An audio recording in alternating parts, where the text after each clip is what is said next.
All right, everybody, welcome back to Ducks and Pucks. This is your host, Mike Walters, along with Eddie Jones. We're going to be reviewing the last couple of games the Ducks played against Buffalo, Philadelphia, and the Wild. We're also going to do some injury news, some updates about what's going on at the Honda Center, and we're also going to have some guests on to talk about some of the games. So, getting started here, we got the first game, Eddie, in Buffalo. The Ducks ended up winning 5-1, pretty much dominated that game.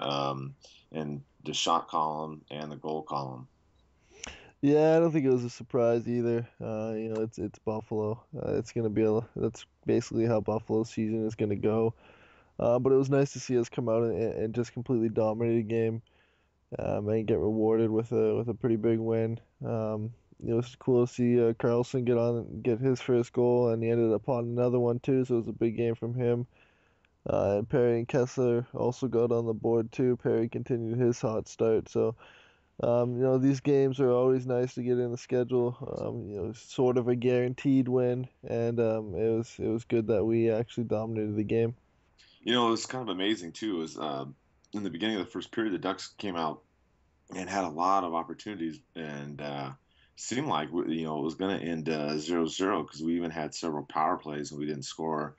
And then finally, Perry broke through at 15:30 of the first period to kind of get the Ducks going. And then it seemed like even though we won the game and we played well, it was really the third period where we kind of laid it on. The icing on the cake there was the penalty shot, which was Kessler's first, which, I mean, he just really sniped that one in behind the net, Eddie. Yeah, like you said, that was the icing on the cake, but it looked over really after the first period, didn't it? Even though we were only up 1-0, we also them to 17-3, and that kind of set the tone for the rest of the game. Buffalo really just looked like they had no answer for anything that we were doing, and that showed with the final scoreline, even though they ended up putting one in, but it was an exciting game to watch, even with the lopsided scoreline. It's always fun to get some of those games in there, and some people were thinking it could be like the 9-1 Vancouver win last year. It wouldn't be as satisfying as that one, but since it's Buffalo. But it's always nice to get one of these kind of games early in the season and get us on the right track. Yeah, and Eddie, we're going to be playing Buffalo again on this upcoming homestand too, as well. So, it's another one that the Ducks should look to take control of and play well on.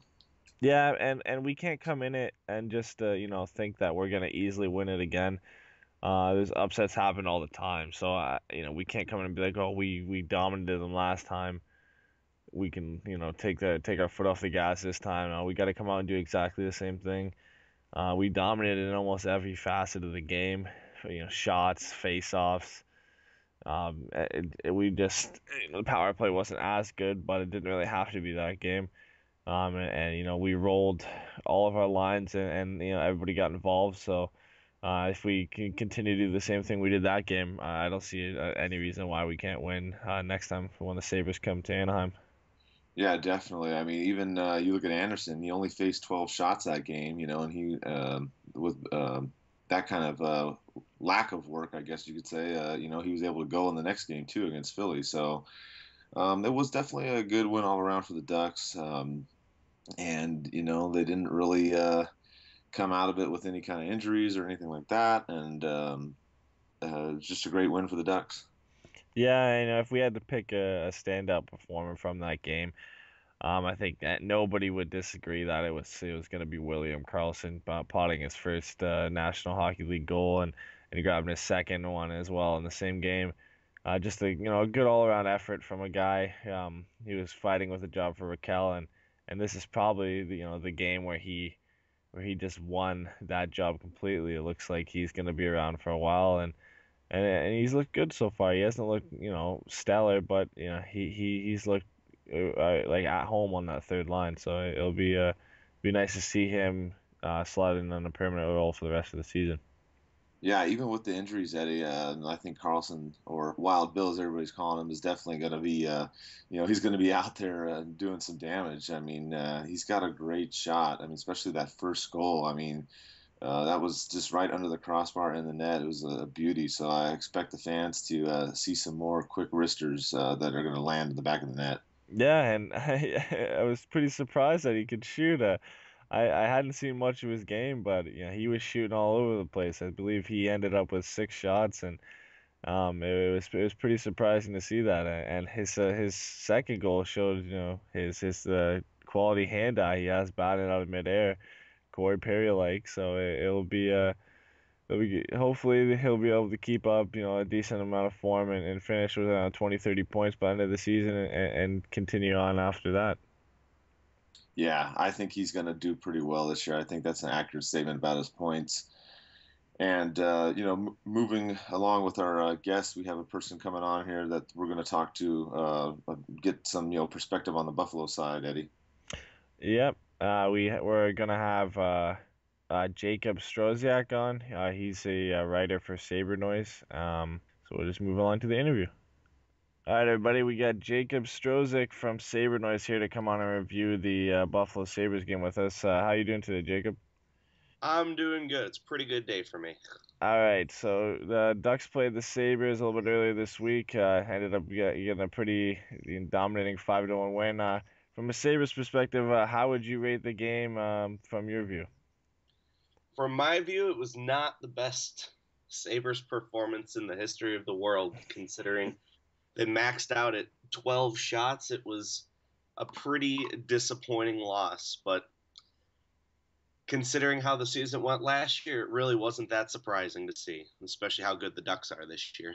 Yeah, was there anything you thought that they did wrong, like specifically that led to the loss, or was it just a combination of every possible thing that could go wrong that happened in this game? It really was a combination of a lot of things that went wrong. For instance, the fact that you take a penalty within the first 20 seconds of the game. I'm sitting in my seat thinking, "Oh God, here we go." So that wasn't a good start. So too many penalties. The fact that you can't keep the puck out of your own end. The Ducks were kept swarming around in there. You give up a penalty shot to Ryan Kesler, probably one of the worst guys you're going to give a penalty shot to on that team. So there's just a lot of things that went wrong. And the way that Ted Nolan put it at the end of the game in his press conference, it was like a professional team playing a peewee team. I would say that's a pretty accurate description of what happened. Yeah, and you think I think Buffalo ended up getting their first win of the season. Do you think it's going to be better than last season, or are you expecting pretty much much of the same from what happened last year? Unfortunately, I am expecting some of the same things as last year, but I'm not expecting 21 wins. Dear God, that was absolutely atrocious. But yeah, it's not going to be one of the best winning seasons for Buffalo. I'd say maximum they're going to hit around 30, maybe 33 wins if they can really pull together in this, and the new players that they brought in can really step up, which they really haven't so far. So it's really down to what the team can do and down to what the coach can get out of these younger guys, because that's really who's going to pull out the wins in the long run. Yeah, and Tyler Ennis was the lone scorer for the Sabres in this game. Do you think most of the pressure to score the goals this season is going to be on his shoulders, or do you think Matt Molson and a couple other guys, Hodgson, are going to have to help him out in the scoring category?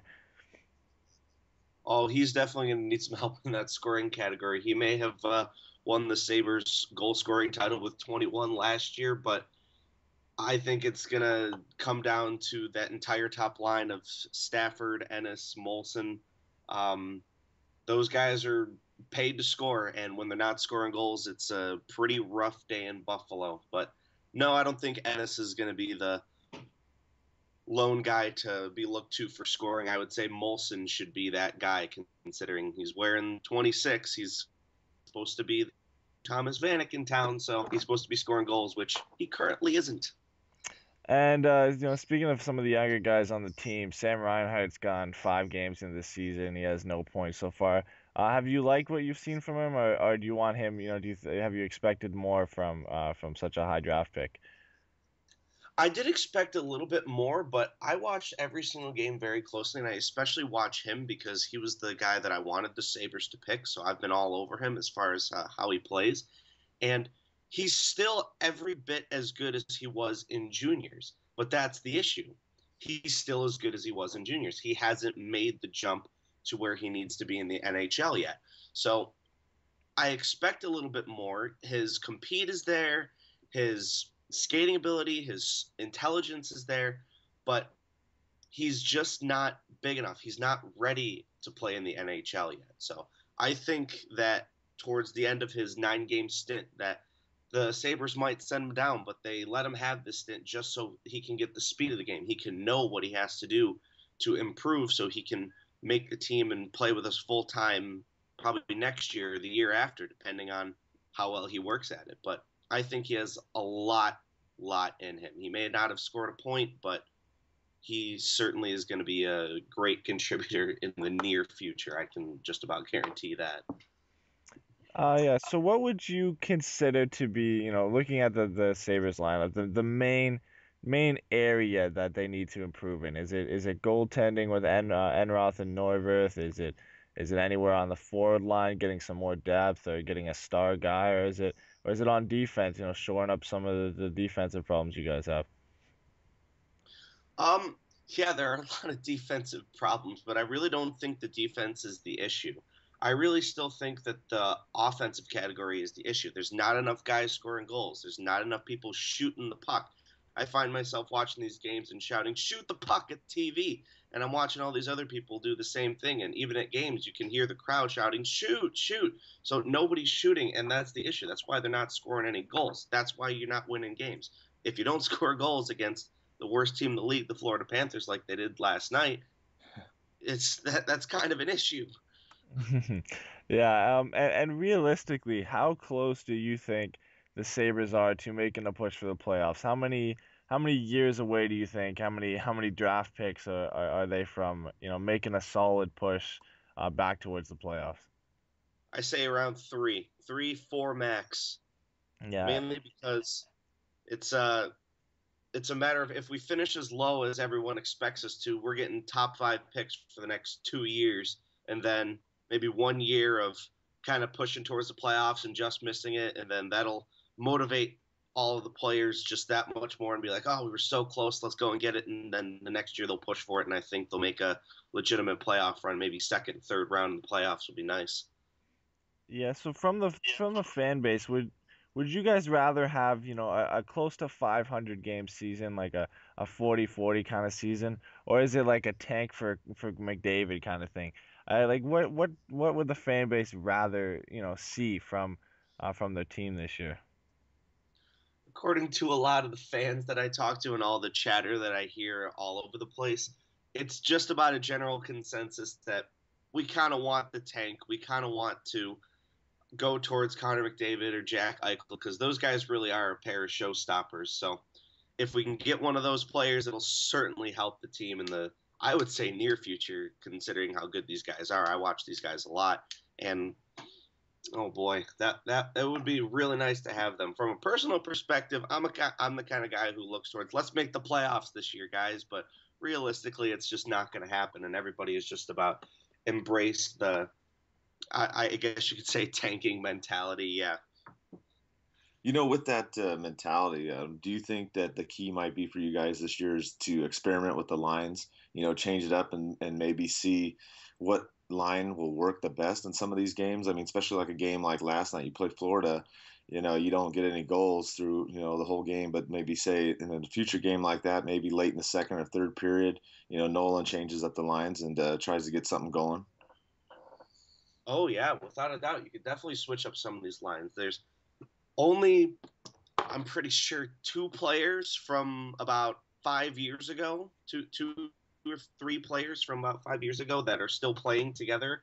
So you can experiment. Ted Nolan could experiment as much as he wants with these guys. They're all relatively new to each other in the league. So switch it up. See who has chemistry. If the line doesn't work, then change it. If it works, then stick to it and let them play for maybe 3-4 games and let them develop some chemistry. If they're still not scoring, switch it up again.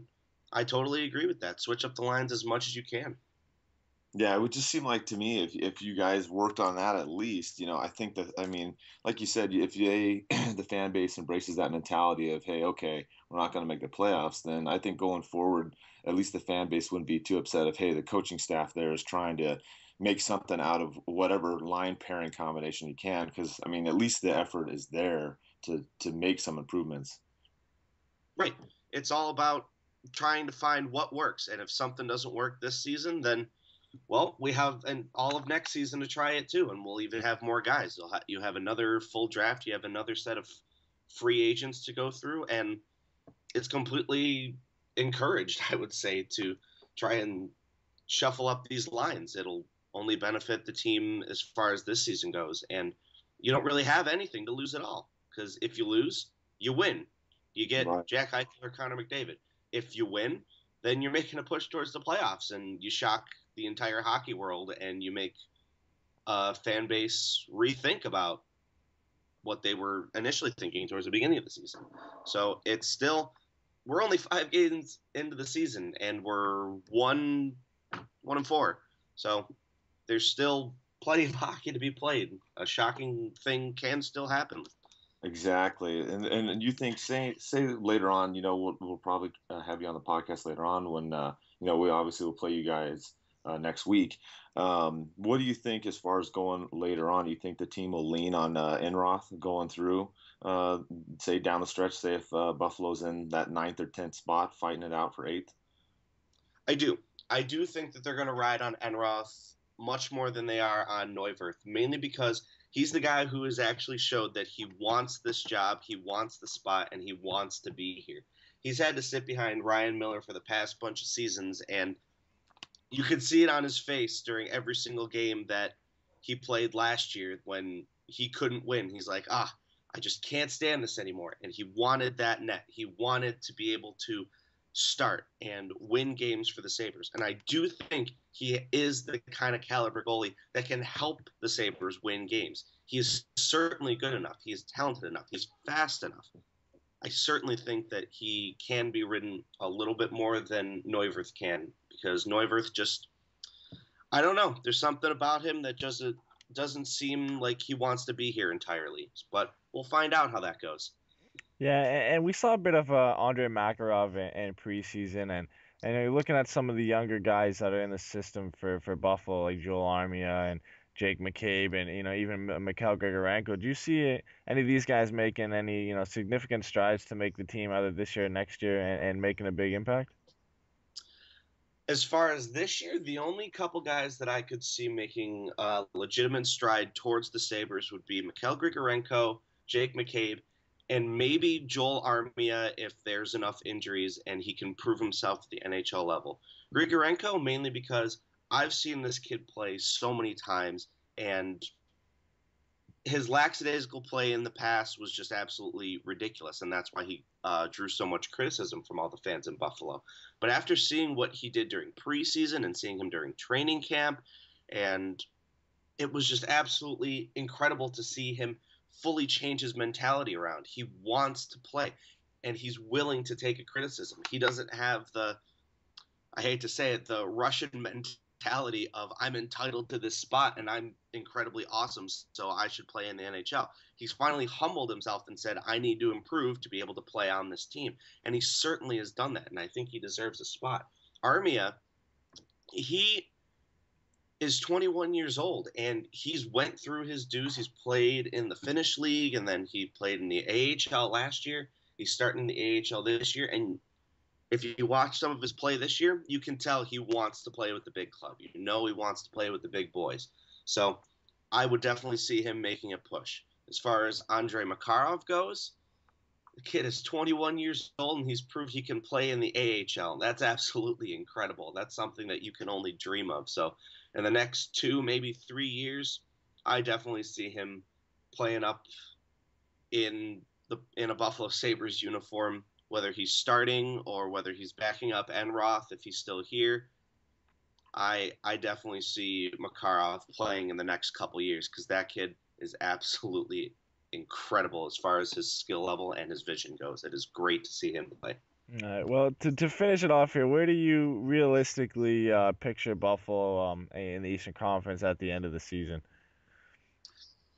Realistically, I still say around the bottom two. I think it'll be a battle for last place. I hate to say it for probably with the Florida Panthers at this point because neither team seems to be able to put together a good enough offense and can't hold it together enough defensively to save their goaltender all the time. So it'll be a battle for last place. So 14 or so yeah.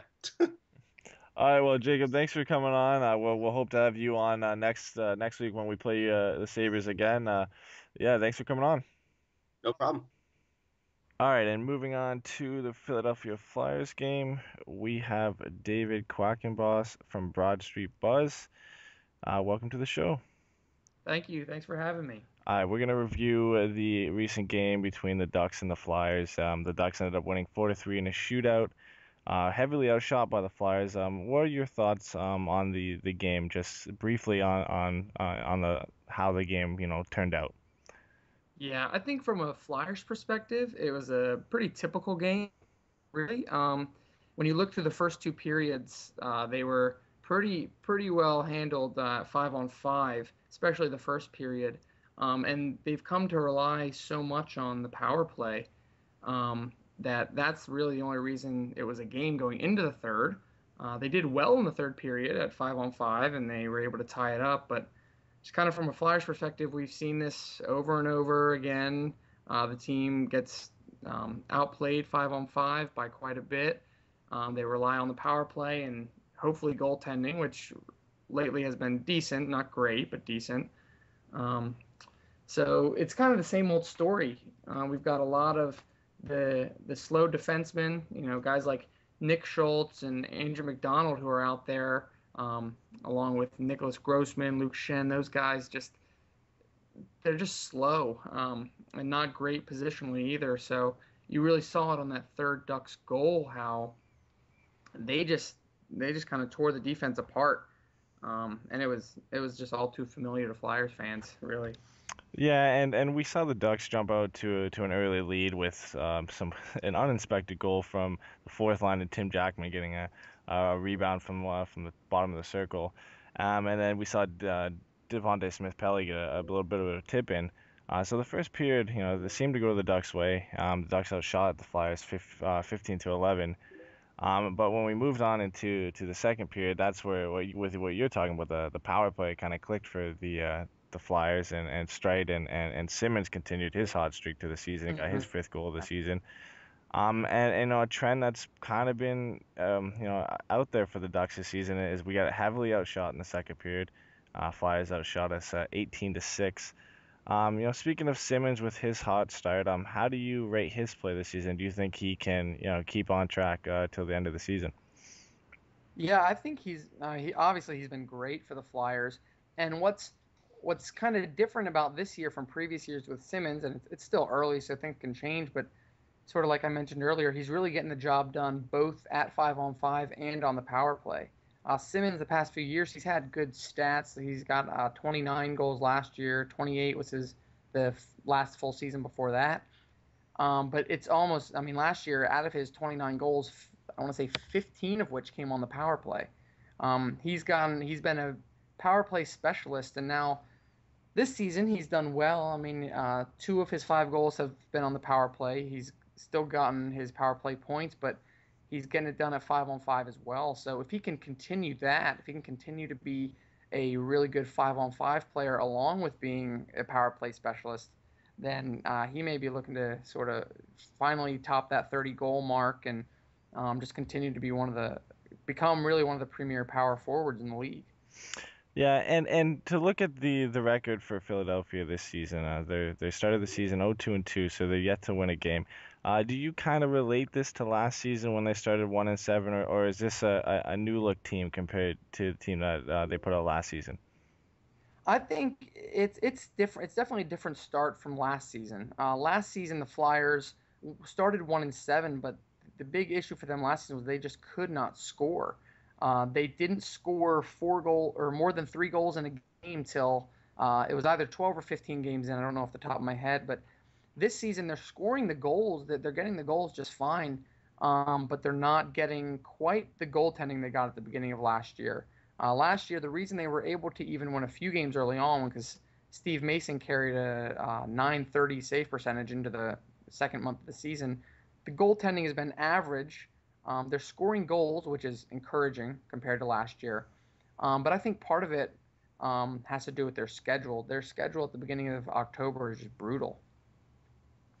Yeah, and we were talking about that a little bit before this. They've got the Dallas, Chicago, and Pittsburgh coming up for their schedule too. So it doesn't look like it's going to get any brighter. And with some of the guys going out with Vinny going down and Coburn down as well as Timonen already out, do you think they can win any of these next few games, or do you think it's going to continue to struggle until they get some of these guys back in the lineup?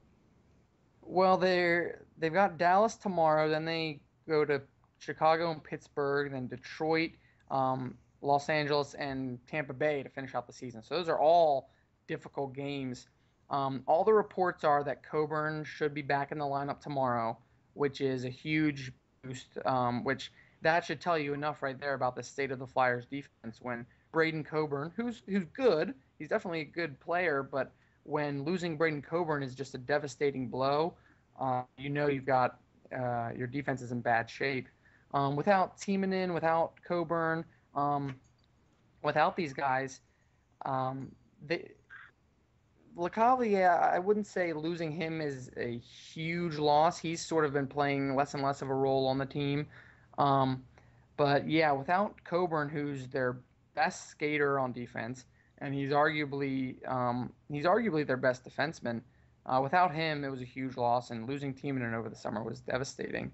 I think for the rest of the month, there's no game that I point to and think, oh yeah, that they're going to win that one, or that should be a good game. The only real, I guess, hope I have that they'll win one of these is just kind of by just pure luck. I mean, you can't lose 10 straight, right? Yeah.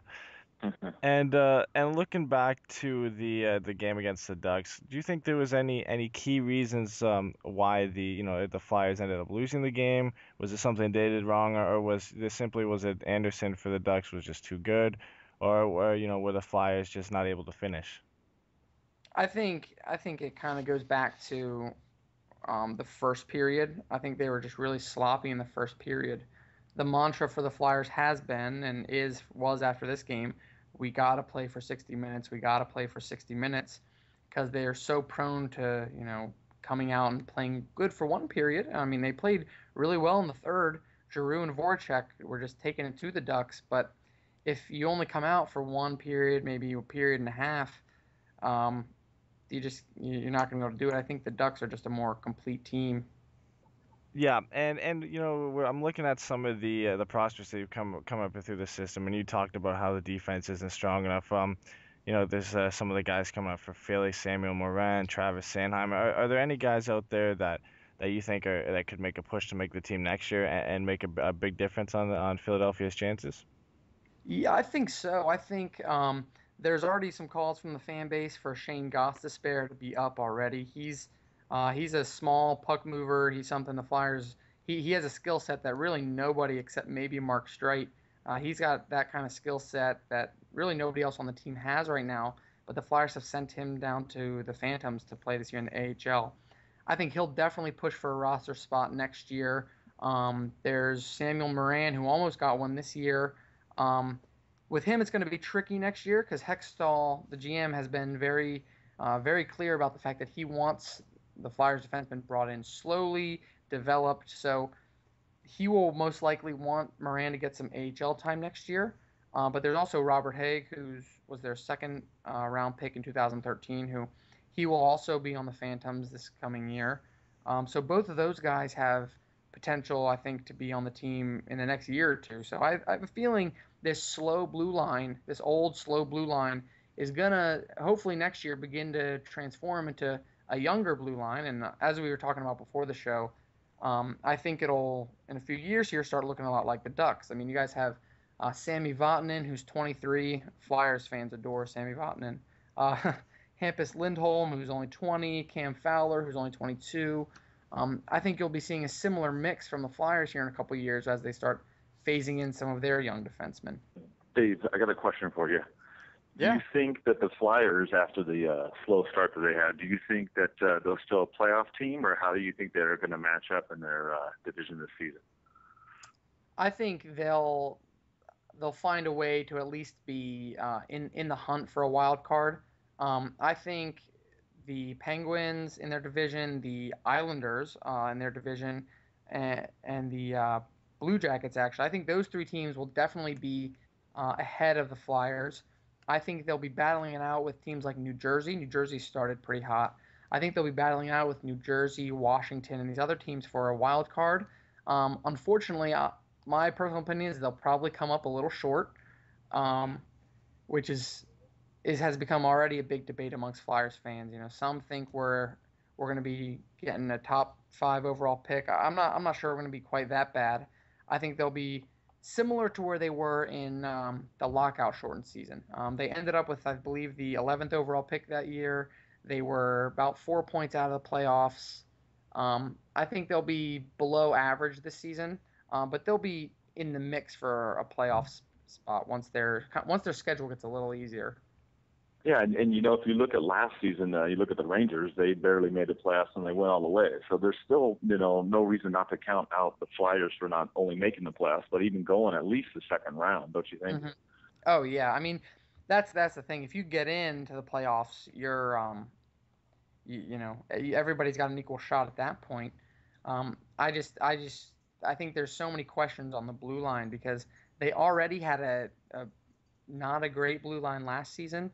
And with the loss of Timonen, who was their best defenseman, and with potential injury, Coburn's been out a few games. If Coburn or Mark Streit is out for too long, I think their blue line just won't be good enough. But, who knows? And trades happen, all sorts of things happen. So, what do you think about your guys' goalie situation? Do you see a particular one coming out for the season for you guys, or do you think it's going to be more of a sharing of the duties?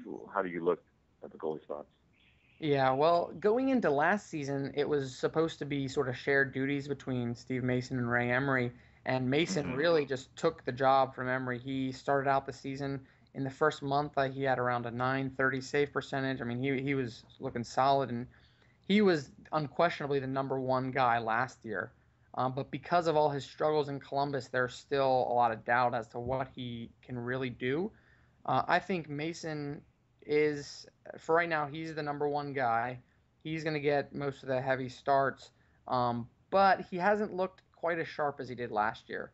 So he needs to, he kind of needs to pick it up. The first goal against the Ducks in that game, his rebound control was pretty bad, and that led to the goal by Jackman, I think. And so right now, Mason is the starter. I think he'll continue to be the starter, but he definitely needs to sharpen up a little bit. So the goalie situation is interesting as well because the Ducks, Gibson's only 20 years old, right? Or 21? He's real young, isn't he? Yeah, he's correct. Yeah, that's correct. Yeah, because the Flyers have a young goalie, Stolars. He's only 20, but he's playing down in the Phantoms, and there are already people pegging him as sort of the goalie of the future. If Mason and Emery don't work out this year and the next year, Stolars may be getting called up to be our guy. He's a top prospect, our top goalie prospect right now. Yeah, and I've had actually a more closer look at Stolarz than a lot of people. I actually live in London, Ontario, so I've seen Stolarz play for the Knights a fair amount, and yeah, he's looked like a pretty good goalie. I think he ended up losing his starting job here, unfortunately, to one of the backup goalies, but he looked like at times that he could be a really good prospect, and I know that the Flyers organization is definitely high on him, and I think with Emery being a little bit older and Steve Mason, having a great season last year, but arguably inconsistent at times, so Stolarz might be a fresh face that they can add to their roster next year to provide a spark. Definitely. The thing with the Flyers right now, the mantra around the organization amongst the fan base is just patience, because the Flyers are notorious for going for the cup every year, sign the big free agent, make the big trade, do what you got to do to get the guy, Anaheim knows that all too well with our trade for Pronger a few years back. But the Flyers just have that reputation as being the team that always wants to win. And when Ron Hextall came in this summer, he told everyone, pump the brakes. We've got a lot of good prospects coming in the system, but we're not going to rush them like we have in the past. We're going to build this team from within. It's going to take time, but we're going to be patient and we're going to wait on our players to develop. And so I'm on board. I think a lot of Flyers fans are on board, but that just means this season, possibly next season, may not be quite what we're used to, where we see the Flyers, as a bona fide playoff team, a contender. They may just have to take a few years and not necessarily tank, not necessarily be one of the worst teams in the league, but just a definite step down from where they've been so that they can build back up to hopefully having a contending team. Yeah. Well, David, thanks for joining us on the podcast. Hopefully, the Flyers can pick it up from here and make a push for the playoffs. Yeah, thanks for having me, guys. It was a lot of fun. All right, thanks to David for coming on and discussing the Flyers game with us. We're gonna have our take a little bit on the Flyers game right now. Mike, how do you think the game went as a whole for the Ducks? Eddie, I thought the beginning was really, really good for the Ducks. I mean, you had Tim Jackman, our all-star scorer, come out and blow one up early on for the Ducks there, so that was good to see some secondary, scoring, and then DSP following that right up, 4 minutes after it. I thought the first period, the Ducks played phenomenal. They came out, attacked, sustained pressure, built that 2-0 lead. And then it just flip-flopped. The second period, we took too many penalties, gave up 2 power play goals, one to their leading scorer, Simmons. It looked like the tide was really turned, and the Ducks just could not get out of their own end, taking some lazy penalties. And I think they came out fortunate when Bolesky scored that goal in the final 17 seconds to kind of give the Ducks a boost. And I thought we played a little bit better in the third, but, Philly still tied it up, and we went to the shootout, and I think, or overtime and then the shootout, and I think Andersen saved the day for us, really, in the entire game, overtime and shootout, Eddie. Yeah, and we started the first period so strong too. We outshot them, not by a lot. Tim Jackman getting first of his 50 goals in the season. DSP scoring his first of the season. And then, what kind of happened is what's happened in the rest of the games up to this point, as we got outshot in the second period by a lot, 18-6, in fact, and the Flyers jumped on us late. Luckily, Bolesky, saved us in the last bit of the period, and we took the lead into the third. But yeah, the second period was I'm trying to put words to it, but it was just terrible, really. Getting outshot 18-6, and spared by Bolesky, and the third period wasn't much better. We were still outshot. Voracek ended up scoring. He kind of just walked out in front and shoveled a backhander in the top corner. So there wasn't much we could do on that one, or at least Andersen could do on that one. And then OT outshot 2-0. It wasn't really an eventful overtime. And then Karlsson ends up getting the shootout winner. So, we kind of scraped away with the win, but it's a win. It's 2 points. I'll take it any day. Oh, yeah, definitely, Eddie. I mean, whether it's 2 points in regulation or 2 points in overtime or shootout, we'll take it. And, Wild Bill's making a name for himself. I mean, 2 goals in the last game against Buffalo and then the game winner here. So, he's going to be, like we talked about recapping the Buffalo game, he's going to be a force down the stretch here, and scoring 30 or 40 points this season, I think, isn't unrealistic for him. Yeah, and it'll be nice to see somebody do that. We all thought it was going to be Raquel, and then he didn't really start that strong, and Karlsson comes out and even when not scoring in his first game, he still made a statement, and then obviously getting 2 against Buffalo, and he was rated first out of the game. I really don't know how. I get he got the shootout winner and he played a good game overall. It was a +1 with 2 shots. But I at least even with the loss, I still think Wayne Simmons probably deserved first star. But it's good for him. He's leading the 3 stars ranking for the Ducks this year. He's beating Getzlaf, so I don't know if he's gonna end up finishing in the lead, but yeah, I'm excited to see how he does, and it'll be nice to see actually have we got 3 quality centers we're gonna run with, or 4 quality centers we're gonna run with for the season, which will be a great, kind of new, refreshing thing to see. Yeah, I think that's the strength of the Ducks, like you said, right now is all the centers. I mean, we've even played with 5 centers, with either Thompson or Raquel on that fourth line together, and now you got Karlsson in the mix too. So, I like the depth that we have at that position. So I think it's going to work out just great. We didn't it didn't come really through on this game in the power play.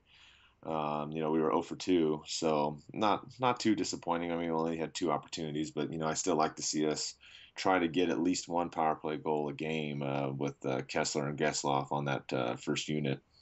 Yeah, and I think we'll see it. We'll see it come.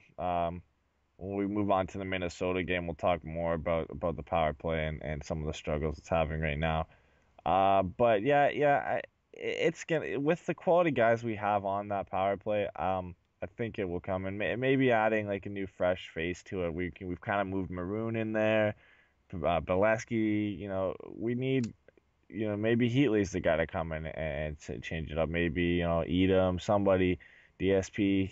Maybe when Maroon comes back, we solidify a 5-man power play, and the revolving door on left wing gets kind of fixed. Yeah, exactly. Once we can figure that out, because like you mentioned, Palmieri's out too. We found out that Allen's out. So I mean, there's a few things that still got to get ironed out a little bit, but I think we're in a good spot going through so far, especially with Anderson. I mean, starting out of the gate, he started out with 3 straight wins, and then obviously we'll talk about it. He got the win last night too against the Minnesota Wild. Yeah, and he's looked great so far. 4 wins. Arguably the defense in front of him in some games hasn't been the best, but he's been strong. When you win the first 4 games of the season, you're doing something right.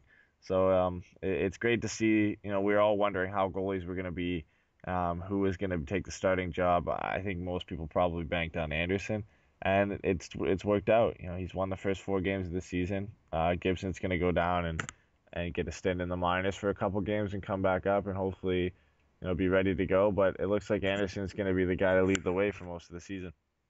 Yeah, Eddie, what do you think about Gibson going down for a couple games? I mean, the word on the street is that he said he wanted to go down, get some more time in, some more practice. Do you think that that's a good thing on his part, a self-motivating thing, or you think it was more like maybe Boudreau suggested to him? What's your take? I think I saw something saying that he wants to go down to get better Right. and he wants to, be sharper. I think was the term they used. And I think it's a good idea. I think it's actually a great idea for him. Um, we don't want to throw him in an NHL game for him to get sharper because that's not going to work. Send him down to the AHL, get his confidence back, bring him up. Maybe 2 or 3 games down there. Anderson will start most of the games. Maybe LaBarbera gets one start or something.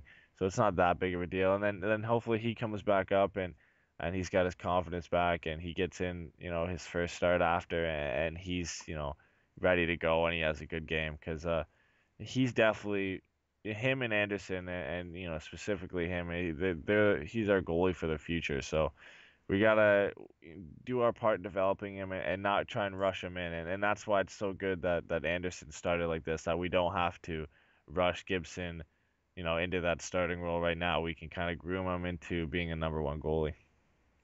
Yeah, and speaking of that, Eddie, in the moving to the Minnesota game, the Ducks started out that game extremely slow. The passing was not there, and they really, really leaned on Anderson in those first 2 periods, and he came up big with some huge saves. He gave up the 1 goal, but I mean, the Ducks could have been down 2 or 3 easily through those first 2 periods in the home opener against the Wild. Yeah, and it wasn't a lopsided period, but when you look at some of the chances that came Minnesota's way, we were extremely lucky in some cases. I believe it was Palmenville at one point. He had an open net and it kind of bounced over his stick and then he couldn't get control of it. There's a lot of times where Minnesota was passing it around and they'd have a guy open back door and the puck just kind of bounced away from him or he couldn't handle it. So there's a lot of times where They could have got a one-timer on net. I believe one time Andersen dove across the net, and then that was when Palmerville had to jump over his stick. And it was basically an empty net. So yeah, we kind of caught a break sometimes. But that's how the season's kind of been so far. We've kind of scraped through. It's not the best way to win a game, but like I said before, you're getting the 2 points, so it doesn't really matter. Yeah, I mean, you're right, Eddie. That's true. The last night the natives were getting restless at the game. I'll tell you that much. They were getting uptight, especially that second period, just because it just for some reason seemed like that puck was just not sitting well for the Ducks. I mean, like you mentioned, it happened to Minnesota a couple times, but for the Ducks, it was like they would make one pass and then two passes, and then it would either be a turnover or would go off their stick, or it just something would go wrong. I was glad to see Andrew Cogliano, come through. A lot of people call him Iron Man. I started calling him Mr. Shorthanded after last night because he just had so many shorthanded goals. I don't know what it is with Andrew, but when he plays, with four guys shorthanded, I don't know if he just turns on the Jets more as 5-on-5. But I mean, there's just times where he blows by the defense like he did last night with that beautiful backhand right over the glove into the net. I mean, that was the turning point in the game for me, Eddie. The Honda Center went nuts. Everybody was going crazy, and it just seemed like the momentum from that point on went all the Ducks' way. Yeah, and it's because he has so much more open ice, and he's such a quick player that when those guys get open ice, they just see so many more chances arise for them, and we've seen it a lot with Cogs over the years. And he's grabbed, I believe, 9 shorthanded goals over his career, and that's like attested to his how fast he is and his his awareness on the penalty kill. Yeah, I mean, Andrew's one of my favorites, and I'm glad that we got him. I'm hoping that he can score 20 goals again this year, and just keep doing it. I mean, I just love seeing him shorthanded because you just know that he's either going to get a chance or he's going to definitely provide some counter attack that the other teams are going to have to be wary of, like the Minnesota Wild learned last night because. Up until that point, the Wild hadn't given up a goal in 8+ periods. Yeah, and we weren't really helping ourselves with the power play either. You're speaking of how the puck wasn't really settling down, and you watched it. We couldn't enter the zone cleanly. We didn't really set up any kind of cycle. The power play was pretty much a mess tonight, which is disappointing to see after how well we started in the first few games. And now going 0 for 4 tonight, or last night, it's kind of worrying. We got such a quality like 5 guys to put out there, and they sometimes get some chances going, but when that second unit rolls out, it kind of just dies off completely. There's no chances. Entering the zone is even more sloppy than it was on the first line. So it's definitely something we can work on, and we all hoped was remedied, but it looks like there's still some problems there. Yeah, I agree, Eddie. I'm hoping that they pick it up on Sunday against the Blues. I think there might be some, maybe there'll be some changes. One of the good things I really, really liked was Boudreau in the third period. He changed the lines up. He put DSP on the top line with the Twins, and then he put back Kesler with Cogliano and Silverberg. And I think moving the lines around, to me, the third period, the Ducks definitely did, much better as far as creating chances. I mean, we were still outshot in the period, but it just seemed like we were able to control the puck more and at least get some forecheck going in that third period. Yeah, and that forecheck showed in Perry's goal, forcing a giveaway, and when he didn't score on that first shot, Thompson made a great play and chopped the puck to him at the back post, and he ended up, getting the game winner. So.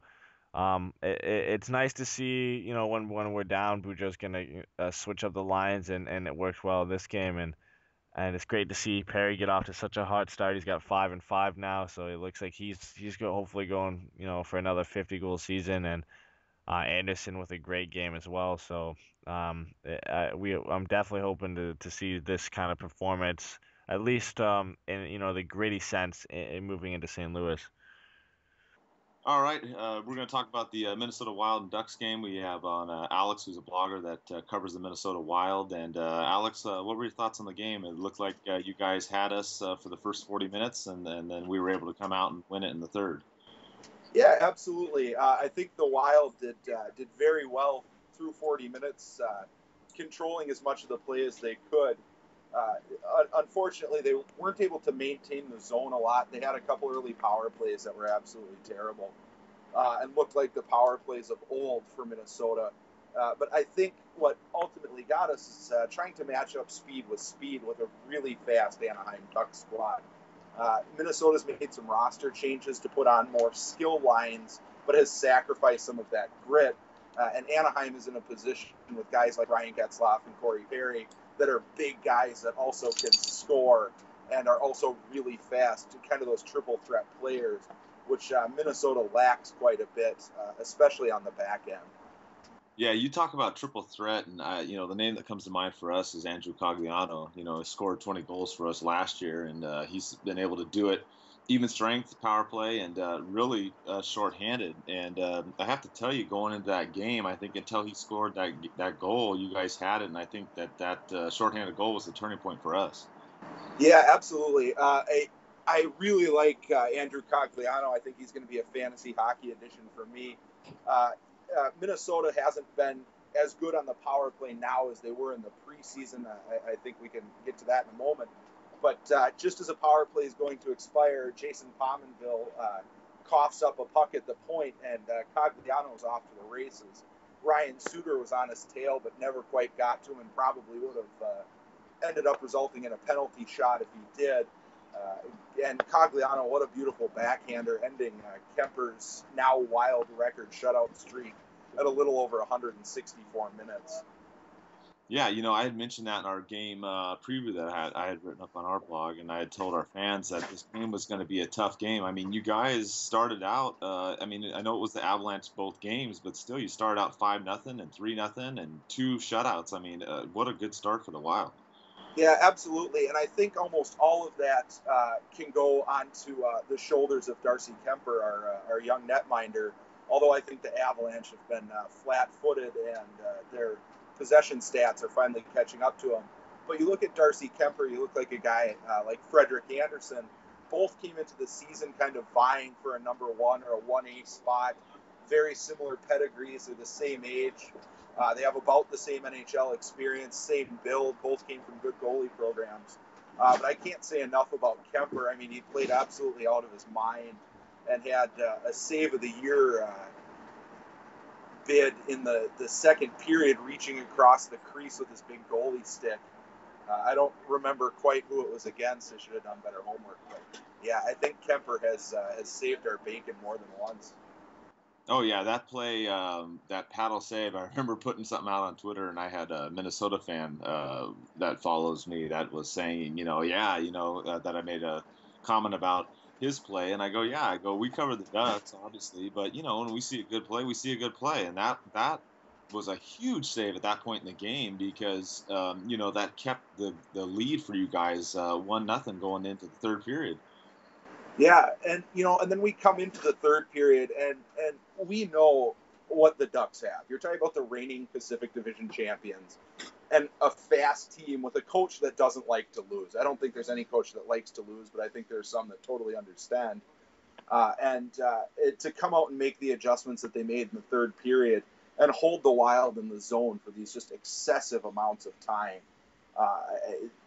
it was just great play by the Ducks. I can't commend that enough. I think a lot of it has to go to Boudreau, too, as you mentioned, because he didn't stick with the lines. He changed up all 4 lines in the third period, and it was a big notice, especially, that turnover that the Ducks created with Perry and Nate Thompson coming down and getting that 2-on-1 goal to take the lead. Yeah, so you talk about kind of cosmic irony. After stuck in the zone for 2 or 3 minutes for the Wild, they're tired, they're trying to get a change. Jason Zucker, who is an Anaheim area native from Newport Beach, and Matt Dumba, who's a rookie with all of 15 games of regular season NHL experience. This was his 16th game. Trying to come across the blue line, Zucker gets tied up and drops a pass off to Dumba. Dumba fobbles it, and Corey Perry and Nate Thompson did an absolutely spectacular job. Perry's first shot was controlled by Kemper, but he couldn't get a hold of the rebound, and he kind of bit to that left side, and and left the right half of the net open, and Corey Perry slams it home. Yeah, I mean that was a huge play. I think once we got that lead, we were able then to. I mean, I know you guys made that push at the end, but I think for the rest of the way, we were able, like you said, to just try to keep you guys hemmed in your own zone and put more of the forecheck on you guys. Yeah, and to try and pull the goalie repeatedly from about the 17th minute all the way to the 20th minute with absolutely no success just speaks to how well Anaheim played and how much they put the brakes on anything. And then to talk about our power play briefly, if you don't mind. Yeah, go for it. Going 0 for 9 into the regular season is something that really is starting to kind of concern me, and you can almost call it a -1 for 9, giving up a shorthanded goal. That's true. But throughout the preseason, they looked great. We went into Winnipeg and took 3 of our 4 power plays for goals. We've added Andrew Brunette, who's a NHL veteran, kind of a journeyman, just as a special teams coach. And we've seen that pay off a lot on a PK that was already good, with our penalty kill really limiting shots last night. But our power play looked like the power play of old. I think I maybe saw 6 or 7 total shots on several attempts. And that's just something that can't happen, especially in the Western Conference. Yeah, going forward, do you think that's probably the major concern with your team? I mean, it seems like the Wild are making good passes. They're getting the forecheck. Obviously, your goaltending is very good. You think that's probably the number one item that you guys should address going forward? Probably. I think that Yo did some shuffling that ended up with Koivu on the first unit a couple of times. Koivu's a great playmaker, but we've got Vanek and Pominville separated. They've got a lot of chemistry. But we've also played, it's tough to say. We've played some great teams. I'm a little concerned about our rookie defensive pairing right now is probably one of my biggest ones, especially in trying to limit the minutes for Ryan Suter, because Suter's, is a total minute hound, and we don't want to lose him to injury, would be my bigger worry. Yeah, and with Vanek so far, are you a little worried that he's 3 or 4 games into the season and then he's only got 1 assist and he hasn't put in anything in the back of the net? Yeah, I think we're going to hear about it from Canadiens fans with a lot of "I told you so"s if he doesn't get to the back of the net pretty soon. But it's early. He's still trying to learn the system. He's playing on a line now with Justin Fontaine, who's in his sophomore season, Mikko Koivu, who's been with the Wild his whole career. Both understand the system very well. Fontaine played a lot in Houston and really learned the Wild system under Mike Yeo before he became the head coach in Minnesota. So I wonder if part of it's learning the system, part of it's finding some second-line chemistry. I also really wouldn't be surprised to see either Nino Niederreiter or Charlie Coyle slot up onto that second line. Niederreiter had a heck of a season for us last year, and I think is poised to be a 30 or 40 goal scorer if he can get with the right group of guys. Yeah, and like looking at the shots so far, obviously Parise has been, the main guy shooting the puck right now. He's 21 shots and it's shown. He's got 4 points. But yeah, with Niederreiter and Vanek, they're the only other guys sitting over 10. So it looks like, if Niederreiter and Vanek can get firing on all cylinders, then you guys that power play situation might be fixed. Yeah, absolutely. And Niederreiter's been moved to the PK unit and does not spend much time on the power play. But absolutely, I think that Vanek is a concern going forward. But if we're still talking about this the next time Minnesota comes to town, then I think I'd be more worried and probably wonder where that $19.5 million actually went. So by the end of the season, based off what you've seen already, it's only a small sample size. Where do you think Minnesota finish? You think they make a push for the playoffs? I think so. Yeah, I certainly hope so. But based on what's going on, especially with Parise and Granlund and Pominville, I mean, like you said, Parise's got 21 shots, including 10 in the second game against Colorado, which is a personal record for him. If that line can keep cycling, I think we're going to have a pretty good time in the Central Division, which looks even stronger, especially with Dallas adding Jason Spezza, although that hasn't materialized a ton yet, and Pekka Rinne being healthy for a full season in Nashville. All of the teams in the Central Division and most of the teams in the Pacific Division, with the exception of a couple from Alberta, are looking pretty good. So I hope so. I imagine if we do, we're going to go in as a number 6 or a number 7 seed. And I think our biggest threat this year is going to be Anaheim and St. Louis. We usually play pretty well against Chicago, but St. Louis tends to leave us broken and bruised by the end of the game. So we'll see. When Harden comes back, do you expect any kind of like do you expect him to slot in, or do you think Kemper so far has done enough to solidify that number 1 role? I think Kemper's done more than enough. I think if anything, if Harding comes back to his less than 1 goals against average, save percentage in the 950s form, and can stay healthy, MS is a terrible disease, and we certainly hope he can stay healthy. I think, if anything, Harding slides into a number 2 spot if Kemper's hand stays hot, which I imagine it does. And Backstrom spends a lot of time in the press box earning $3.5 million in a suit. All right, well, Alex, thanks for coming on to the podcast with us and reviewing the game, and hopefully we'll be able to have you on next time the Ducks play the Wild. Absolutely, guys. Thanks for your time, and go Wild. All right, and we've got some injury news updates as well for the Ducks on Allen, Heatley, Palmieri, and Maroon. What's going on with these guys, Eddie?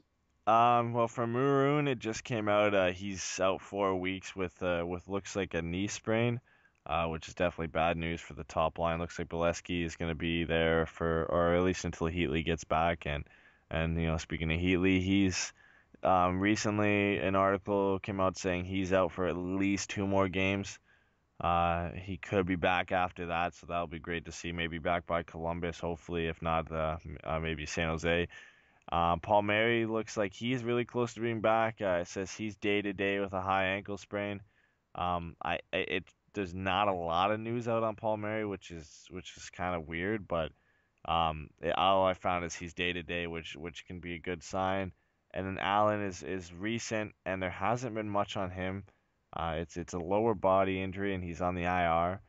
It doesn't sound great, which is not too big of a deal for us playing him. But if we're thinking of trading him, it looks like that's going to be sidelined for a bit. Yeah, it looks like for the Ducks right now, we mentioned this earlier, that we're good to go at the center position and very healthy. But, at the winger spot, a little bit banged up, with Heatley, Palmieri, and Maroon out. I mean, that's 3 significant guys that we talked about earlier before the season, scoring lots of points, Eddie. Yeah, and I really wanted to see how Heatley was going to slot in on that first line. Obviously, when he gets back, that's where he's going to go, and Bolesky's going to move around a bit again.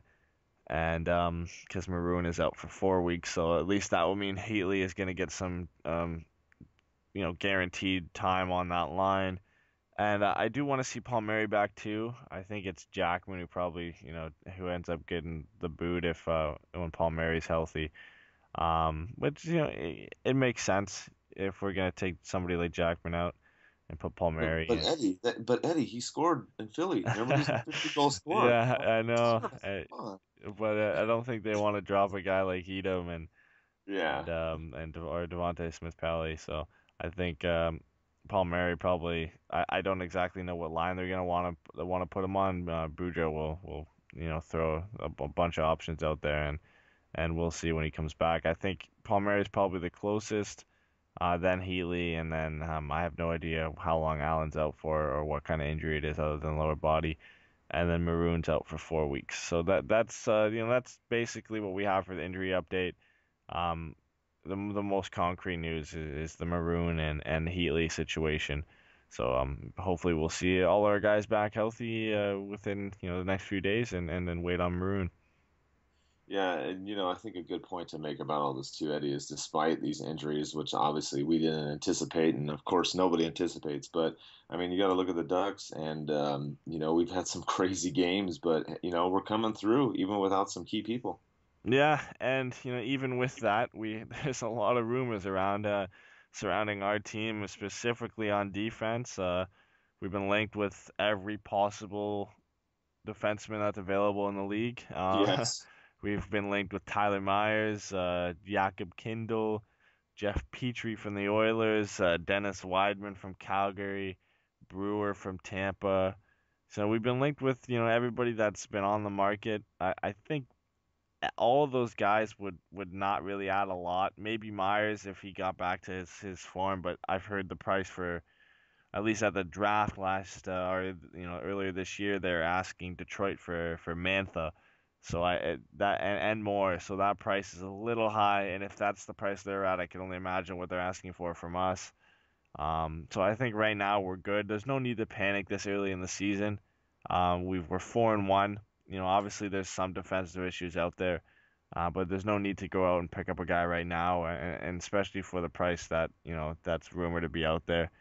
And we've also surprisingly been linked with Martin Brodeur. I have no idea why, but I don't see anything behind that one other than the fact that Brodeur has come out and said he wants to be on a winning team, and the Ducks are a winning team. So not much solid journalism behind that one. I don't think we have to worry about bringing in Marty Brodeur. Yeah, I don't think Brodeur would come in. I mean, even with Gibson going down for a little bit, I don't. I mean, yeah, he's a great goaltender and he'd be a great mentor, but I just don't see how he would fit in for the Ducks in there. And like you said, Myers is probably the one on Buffalo that I would lean towards the most if the Ducks were going to try and do something. But the asking price is just way too high from what I've heard too as well. So I just don't think the Ducks are going to do anything right now. The defense. I think it's not the best right now for the Ducks, but it's gotten better from the Pittsburgh game initially, Eddie. Yeah, and it will continue to work itself out. There wasn't many defensive issues last night. Really, they looked strong. We offensively we couldn't get anything going until the third period. So some people have been worrying a bit after the Pittsburgh game, which is understandable, and then even after the Flyers game. But we got to give it time. We're only 5 games into the season. There's a lot of there's a lot of hockey left to be played. If we're still having issues, 20, 30 games in the season, then I can understand if we're talking trades. But right now, I don't think there's any reason to worry. Yeah, and as you mentioned, Eddie, we're 5 games in, and we're going to be kind of doing something a little bit new on the podcast. We're going to be doing like our 3 stars of the week, in addition to our predictions of how the Ducks will go. And through the first, I guess we can say week and a half because we had a couple of games in the first week. But who would be your 3 stars for the Ducks in the opening week and a half? I'd have to say for my 3rd star is William Karlsson. I got off to a great 3-game. I believe it's 3 games he's been in so far, and he got the 2-goal game, the shootout winner in one. He looked pretty good last night. It's just been a good start for him. And he's my 3rd star for the week. I agree with you. I think Wild Bill, as everyone's known to get his nickname, is we mentioned a couple times earlier. He's going to shine through. I think he's definitely earned a spot on the team, going with those 2 goals and the game winner in the shootout. And second second star that I would put in there was Corey Perry with 5 goals in 5 games, and he's on track to get 50 goals, Eddie. Yeah, well, actually, he's on track to get 82 right now, but I don't think that's going to last. But yeah, he's been our top guy so far this season. Obviously, Getzlaf has been good too. But Corey Perry looks to be on his late season form, the form he usually gets in when he goes on a tear near the end of the season and gets 50. So I hope he can continue it up. Obviously, there's always going to be a slump for a player, but we'd all love to see Perry get back to 50 goals or. He was close last year with 43. I see no reason why he can't get to 50 if he continues this up this year. Yeah, I think Perry is going to continue to do well. I think even if Bolesky's on the line for a little while, and then when Heatley comes back, and then even if Maroon's in there, I think the chemistry is going to be pretty good on that top line. And I think he's going to be blowing up the stat sheet all season long. And for our first star of this, it's not a real surprise to all the fans, but you have to give it to Andersen. I mean, he not started out. No, yeah, I know Jackman, man.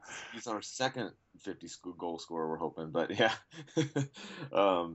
we got to roll with Andersen. I mean, 4-0.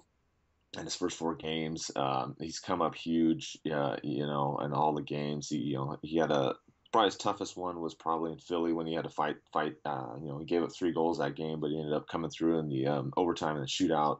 But he came up huge last night against Minnesota. Like you said, the offense just wasn't going. But he kept the Ducks in that game because the Wild had a couple chances and he pulled it out.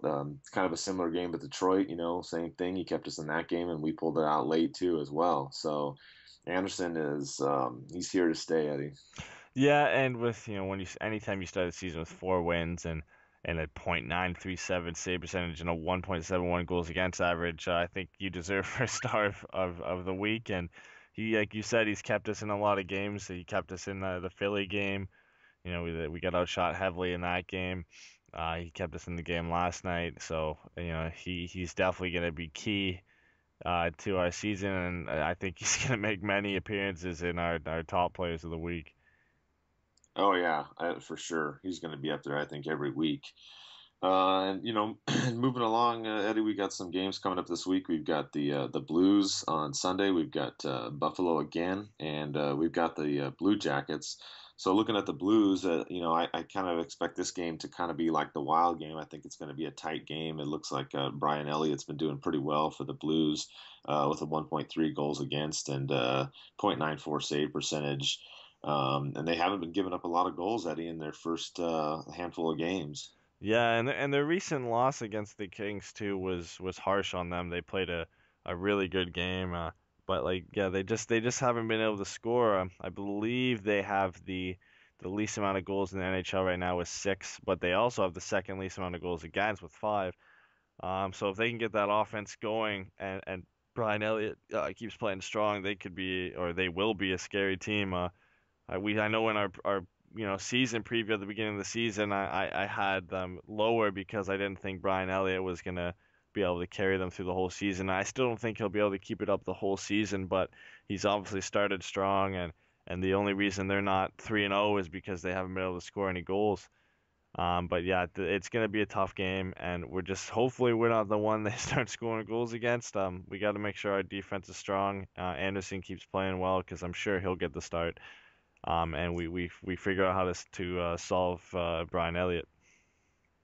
Yeah, I mean, I look, we did our predictions before, and we said on that road trip the Ducks would most likely go 3-1, and lo and behold, they did end up going 3-1.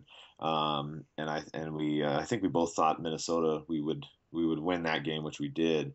Looking at these next 3 games, I think, obviously Buffalo is very winnable. We've discussed that at length earlier, and the Blue Jackets I think is winnable. But if there's one game that the Ducks lose, this is the one that.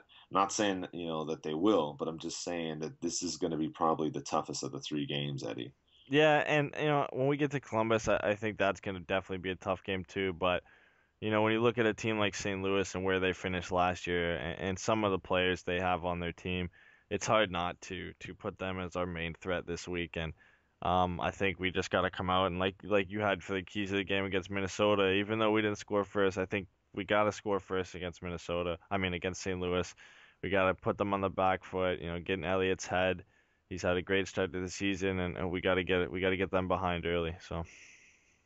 Yeah, I agree. And then after the Blues game on Sunday, we've got Buffalo again, which we've talked at length about. We've already gone over that. I think the Ducks this time though will probably face Enroth Eddie instead, and like we had mentioned before, they had ramped up their shot total and whatnot playing. I know it was Florida, but I mean they played better their last couple games. So I think the Ducks will win this one against Buffalo, but I don't think it's going to be a blowout.